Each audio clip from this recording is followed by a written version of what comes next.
नमस्कार बंधुरा आजकल नतून रेसिपि हलो এই যে আমুল দুধ দিয়ে সীতাভোগ বানাবো। এক বাটি দুধ নিয়ে নিয়েছি, এবার গরম জল করে নিয়েছি, এবার গুলে নেব। বেশি জল দেব না।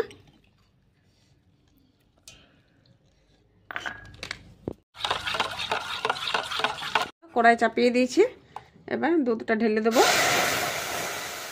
কিছুক্ষণ ফুটিয়ে নেব দুধটা।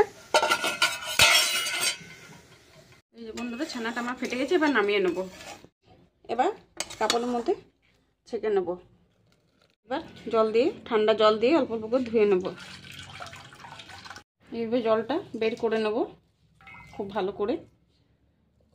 এই যে সীতাভোগের জন্য চিনি সিরাপটা করে নেব। চিনি এক বাটি দিয়ে দিয়েছি, এবার দিয়ে দেবো জল। বেশি দেবো না, এক বাটি দেবো। এবার দিয়ে দেবো, ফাটিয়ে নিয়েছি। বন্ধুরা ছানাটা এবার নিয়ে নেবো থালার মধ্যে। দেখছেন তো কতটা হয়েছে। এবার খুব ভালোভাবে একে মেখে নিতে হবে, এইভাবে মাখতে হবে।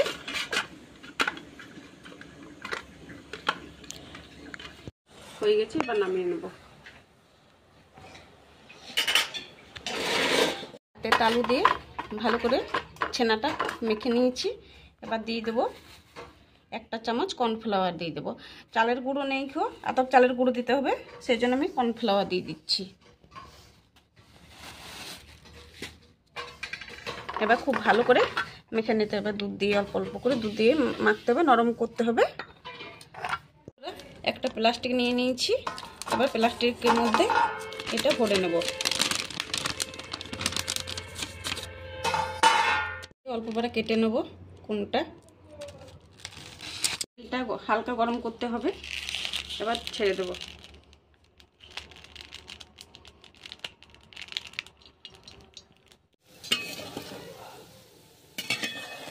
সিরাপের মধ্যে দিয়ে দেবো।